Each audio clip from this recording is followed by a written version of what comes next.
Hello everyone. Hi, this is Palki Mehta from the channel YTH India. Welcome to all of you. We are going to start with the antonyms.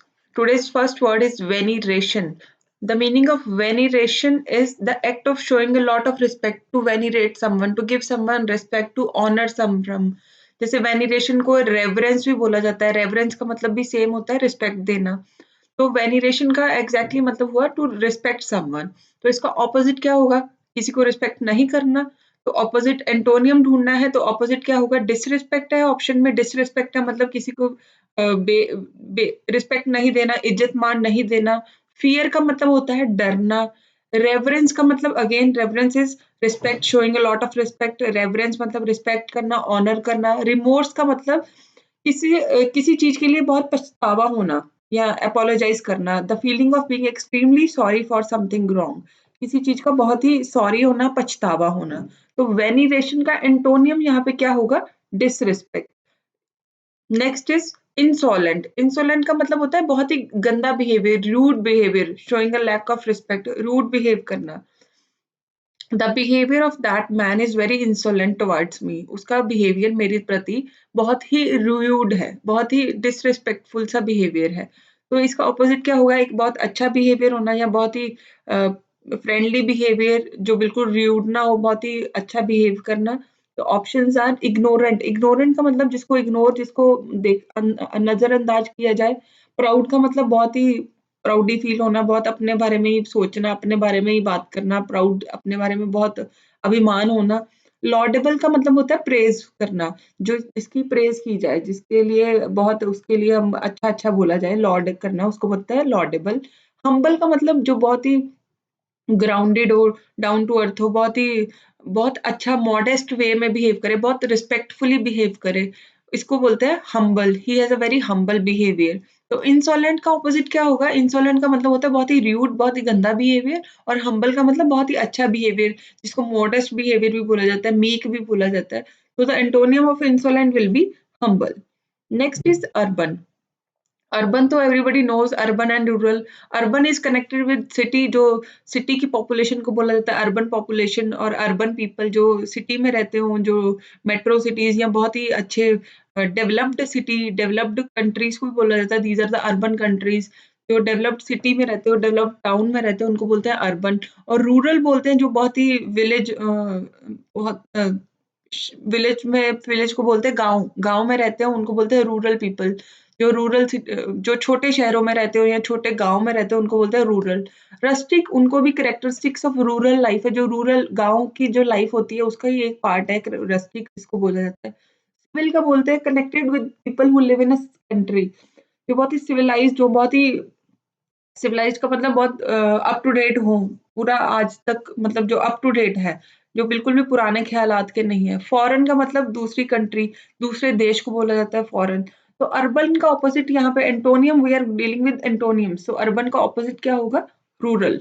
Next is incredible. Incredible का मतलब होता है बिल्कुल भी जिसको believe ना किया जा सकता हो, अनबिलीवेबल. जैसे बोला जाता है India is an incredible country, जिसको मतलब बिलीव नहीं किया जा सकता. इसमें इतना कुछ, इतनी वैरायटी है देखने को कि मज़ा आ जाए और बिलीव मतलब जो आँखें विश्वास ना कर पाएँ, इसको बोलते हैं इनक्रेडिबल. तो इसका ऑपोज़िट क्या होगा? जिसको बिलीव कर सकते हैं. Yes, that can be believed. कई बार हमारी ज़िंदगी में कुछ ऐसा चीज़ें हो जाती हैं जिसको हम बिलीव नहीं कर पाते, उनको बोलते हैं इनक्रेडिबल. तो इसका ऑपोज़िट क्या होगा? जिसपे हम फटाफट हमें विश्वास हो जाए, हाँ, ये हुआ है, तो दैट इज़ बिलीवेबल. और नेक्स्ट चॉइसेस क्या है? ऑप्शंस क्या है? पॉसिबल. पॉसिबल का मतलब that can be done, achieved, जो हो सकता है, हो सकता है. That is not impossible. जो इम्पॉसिबल का मतलब जो नहीं हो सकता, बिल्कुल भी ये पॉसिबल ही नहीं है कि ये हो जाए. एन्जॉयबल का मतलब मज़े करना, एन्जॉय करना. इमेजिनरी का मतलब जो सिर्फ़ हमारे माइंड में है, इमेजिन किया गया है, वो एक्चुअल में पॉसिबल नहीं है. सिर्फ़ हमने पॉसिबल हो भी सकता है, नहीं भी हो सकता है, बट इमेजिनरी का मतलब है जो हम अपने माइंड में सोच रहे हैं, इमेजिन कर रहे हैं. सो the antonym of incredible, that is unbelievable, will be believable. Next is stingy. Last video में भी मैंने बताया था स्टिंजी इज़ यूज्ड फॉर कंजूस. जो बहुत ही जेनरसली स्पेंड नहीं करता हो, जेनरसली मतलब अच्छे तरीके से स्पेंड नहीं करता हो, बहुत ही कंजूस हो। स्टिंजी के सिनोनिम्स भी मैंने बताए थे, इसका सिनोनिम होता है ये parsimonious is also a stingy parsimonious is also used for a कंजूस पर्सन। तो इसका ऑपोज़िट क्या होगा जो थोड़ा खुले हाथ से पैसा खर्चता हो, जो बहुत ही सही तरीके से ढंग से, तो उसको जेनरस का मतलब है काइंड, जेनरस भी हो सकता है इसका एंटोनियम, जेनरस का मतलब काइंडली, बहुत ही दयालु हो जो, बहुत दयालु हो। क्लीन का मतलब साफ-सुथरा, टाइट का मतलब तंग, टाइट का मतलब नॉट लूज़, तंग तंग सा हो, चीप का मतलब बहुत ही सस्ता। सो द ऑपोज़िट स्टिंजी का ऑपोज़िट क्या होगा? जेनरस, जो बहुत ही दयालु हो, स्टिंजी का मतलब बहुत ही कंजूस। नेक्स्ट इज़ बैरन। बैरन किसको बोलते हैं? इनफर्टाइल को, जहाँ पे कुछ ग्रो ना कर सकता हो। जैसे कुछ लैंड होती है, कुछ ज़मीन का टुकड़ा बैरन हो जाता है, जो खराब हो जाता है। इनफर्टाइल जहाँ पे क्रॉप्स ग्रो नहीं कर सकती दोबारा, चाहे जितना भी उसमें मर्ज़ी हम कुछ डाल लें, बट वो इनफर्टाइल है, मतलब वहाँ पे कोई फर्टिलाइज़ेशन नहीं हो सकती, that is called barren. Barren can be anything, barren can be a lands, for anything infertility, we can use the word barren for infertility. जहाँ पे फर्टिलिटी नहीं हो सकती, वहाँ पे बैरन वर्ड का इस्तेमाल किया जा सकता है। तो इसका ऑपोज़िट क्या होगा? जहाँ पे फर्टाइल हो, फर्टिलाइज़ेशन हो सकती हो, तो बैरन का ऑपोज़िट एंटोनियम क्या होगा? फर्टाइल। और ऑप्शंस क्या हैं जिनके मीनिंग हम जान लेते हैं। रिच का मतलब बहुत अमीर होना, प्रॉस्पेरस का मतलब बहुत बढ़ना, फूलना, बड़ा प्रोग्रेशन होनी, प्रॉस्पेरस जैसे हम बोलते हैं किसी भी त्योहार पे हम अगर हम किसी विश करते हैं तो हम यूज़ करते हैं प्रॉस्पेरस वर्ड का। मतलब सक्सेसफुल होना कि wish you a prosperous and happy life. हम आपको बहुत ही सक्सेसफुल और अच्छी लाइफ की कामना करते हैं। पॉज़िटिव का मतलब अ, फीलिंग कॉन्फिडेंट, अच्छे विचार लाना, पॉज़िटिव विचार मतलब जो अच्छे आशावादी विचार लाना। तो बैरन का ऑपोज़िट, बैरन का एंटोनियम यहाँ पे क्या हो जाएगा? Fertile. Next is virtue. Virtue का मतलब होता है बहुत ही अच्छा बिहेवियर होना, अट्रैक्टिव बिहेवियर होना, बहुत गुड बिहेवियर होना, पॉज़िटिव बिहेवियर होना किसी भी चीज़ के प्रति, चाहे वो हम अपने बारे में सोचें या किसी और के लिए या किसी और के बारे में बोलें, तो अच्छा एक अच्छे अट्रैक्शन, अच्छा बिहेवियर के साथ अच्छे वर्ड्स इस्तेमाल करके उसको बोलते हैं वर्च्यू। और इसका ऑपोज़िट क्या होगा? जो बहुत ही र्यूड हो, गंदा बिहेवियर वाला हो। Let's see the words, let's see the options. The options are failure, failure का मतलब लैक ऑफ सक्सेस, फेल हो जाना, किसी भी काम में असफलता मिलनी, उसको बोलते हैं फेलियर। फॉल्ट मतलब ये तो इसमें आपका ही फॉल्ट है, इसमें आपका ही दोष है, डिफेक्ट है, दोष जिसको वर्ड बोलते हैं हिंदी में दोष है कि इसमें आपका ही कुछ ना कुछ फॉल्ट होगा, इसीलिए ये चीज़ ऐसे हुई। ऑफेंस का मतलब क्राइम करना, कोई ऑफेंस करना, कोई क्राइम करना मतलब कुछ बड़ा नेगेटिव चीज़ करना, क्राइम करना, क्राइम कैन बी एनीथिंग, चाहे वो यहाँ साइबर क्राइम हो, कोई और किसी को मारना हो, कोई मर्डर हुआ हो, दैट कैन कोई चोरी हो, उसको जिसको भी बोल सकते हैं, उसको ऑफेंस या क्राइम बोला जा सकता है। तो वाइस का मतलब होता है बहुत ही इमोरल बिहेवियर होना, इविल बिहेवियर, गंदा बिहेवियर होना। So the opposite antonym of virtue will be vice. Virtue का मतलब होता है good behaviour and vice is evil behaviour. Next is nervous. Nervous का मतलब होना बहुत ही अ, वरीड सा होना, कॉन्फिडेंस ना बिल्कुल भी अंदर, नर्वसनेस सी होनी कि घबराहट होने की, पता नहीं क्या होगा। नर्वसनेस कैन बी एनीवेयर, चाहे जो एग्ज़ाम्स हों या हम बीमार हों, डॉक्टर के पास जाना हो, पता नहीं नर्वस सा होना, क्या होगा, क्या नहीं होगा। पेपर हो, कुछ नर्वसनेस होती है मोस्टली एग्ज़ाम्स के टाइम पे स्टूडेंट्स को बहुत नर्वसनेस होती है कि डर सा होना, एंग्ज़ियस होना, एंग्ज़ायटी होने लग जाना। एंग्ज़ायटी भी इसको बोलते हैं कि अजीब-अजीब ख़्यालात आने, डर जाना या बहुत एंग्ज़ायटी कैन बी बहुत खुश भी हो जाना। So these are the synonyms of nervous.